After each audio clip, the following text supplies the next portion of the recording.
जब भी हम घर के काम करते हैं या फिर किचन में कुछ काम करते हैं तो कई काम थोड़े से उलझन भरे होते हैं या टाइम ज़्यादा लगता है। तब हम सोचते हैं कि कोई ऐसा तरीका हो जिससे कि हमारे काम थोड़ी जल्दी हो जाए और हम थोड़ा टाइम अपना सेव कर सके। तो आज के जो हैक्स है वो इसी से रिलेटेड है। हेलो फ्रेंड्स, कैसे हैं आप सब। आज मैं आपके लिए लेके आई हूँ कुछ नए नए हैक्स जो कि आपके काम को आसान बनाएंगे, आपके समय और पैसे की बचत करेंगे। तो चलिए शुरू करते हैं। हमारा पहला हैक जो है वो है कि जब हम सर्दियों में अपने ब्रश को देखते हैं तो वो इस तरह से सुबह हमें थोड़ा हार्ड मिलता है। तो इसके लिए आप क्या करें कि अपने ब्रश को आप या तो गर्म पानी लेके उसके अंदर 2-3 मिनट के लिए डुबो के रख दें। ऐसा करने से क्या होगा कि इसके जो ब्रिसल हैं वो थोड़े सॉफ्ट हो जाएंगे और सॉफ्ट होने के बाद जब आप ब्रश करेंगे तो आपके दांतों में चुभेंगे नहीं बिल्कुल। तो आप ये तरीका एक बार आजमा के देखें, बहुत काम का ये हैक है। आप ज़रूर आजमाएं और अगर अच्छा लगे तो इसके बारे में मेरे को कमेंट करके बताइए। देखिए ये गर्म पानी से धोने के बाद एकदम से सॉफ्ट हो गया है। तो आप भी इस तरह से अपने ब्रश को सॉफ्ट कर लें। हमारा अगला हैक है कि जब भी हम दीवार पे कई बार क्या होता है कि कोई नेल वगैरह नहीं लगी होती, टाइल्स लगे होने की वजह से हम नेल लगा भी नहीं लग सकते और हमारे पास जो हुक आते वो भी नहीं होते। तो हमें टॉवल टांगने की जो समस्या होती है वो आती है, वो कि हम हाथ कहाँ पे पहुँचे बार बार। तो इसी के लिए इस तरह की ये जो पिन आती है और क्लिप आती है, इसको मैंने ये बर्तन के स्टैंड में यहाँ पे लगा दिया है। आप बर्तन स्टैंड में या किसी भी जो आपके डिब्बे वगैरह जहाँ पे रखते हैं वहाँ पे अगर जगह है थोड़ी सी तो वहाँ पे भी आप इसको ऐसे हैंग कर सकते हैं। और ये काफ़ी जो है हार्ड होती है तो जल्दी से निकलती भी नहीं है। तो ये देखिए मैंने यहाँ पे इसको लगा दिया और अब मैं अपने हाथ बड़े आराम से पहुँच सकती हूँ। तो इस तरह से आप ये छोटे छोटे कामों को आसान बना लें। अगला जो हैक है वो है कि हमारी दाल जब हम बनाते कुकर से निकल ही जाती है और आपने पहले भी कुछ हैक्स इसके बारे में देखे होंगे। तो आज मैं आपको एक नया तरीका बताती हूँ और जब निकलती है तो वो ढक्कन के ऊपर गिर जाती है और काफ़ी चारों तरफ हमारा जो गैस स्टोव होता है उसके ऊपर भी फैल जाती है। तो जब आपकी दाल उबलने लगे आप इस तरह से कटोरी लें और अपनी दाल के अंदर रख दें। दाल के अंदर रखने के बाद आप कुकर के ढक्कन को बंद कर दें, फिर विसल को आने दें। देखिए अभी मैं आपको दिखाती हूँ कि जब विसल आएगी तो इसके ऊपर जो दाल का पानी है वो बिल्कुल भी बाहर नहीं निकलेगा और हमारा जो कुकर का ढक्कन है वो बिल्कुल भी ख़राब नहीं होगा। अभी विसल आ चुकी है और विसल आने के बाद आपको दिख ही रहा है कि ये देखिए मैं नज़दीक से दिखाती हूँ, बिल्कुल भी पानी बाहर नहीं निकला।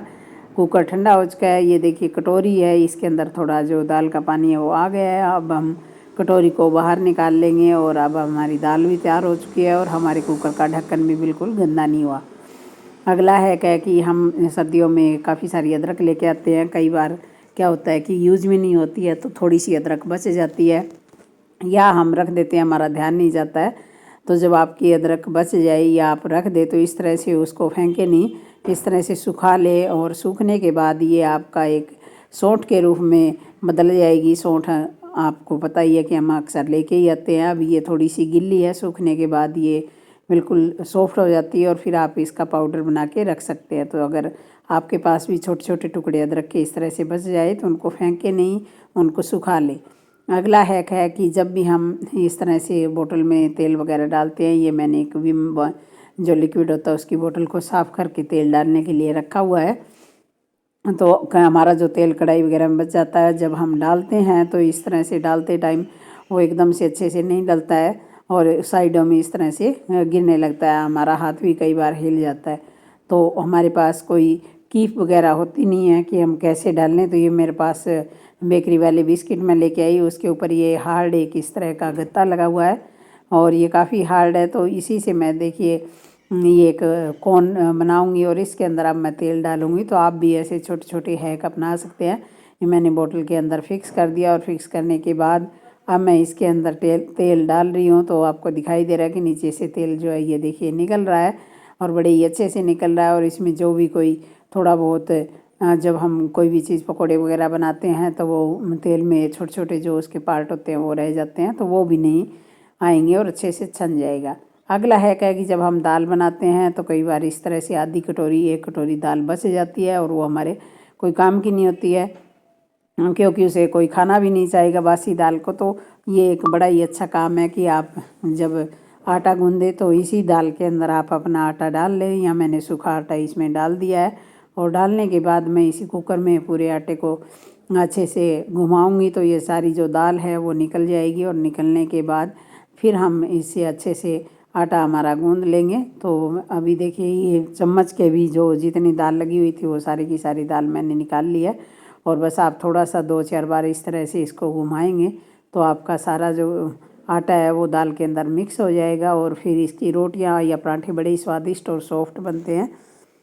तो आज के ये हैक आपको कैसे लगे, कौन सा हैक सबसे ज़्यादा अच्छा लगा, आपको पसंद आए होंगे तो लाइक कीजिए, शेयर कर दीजिए। और चैनल पे नए हैं तो सब्सक्राइब कर लें। Bye bye.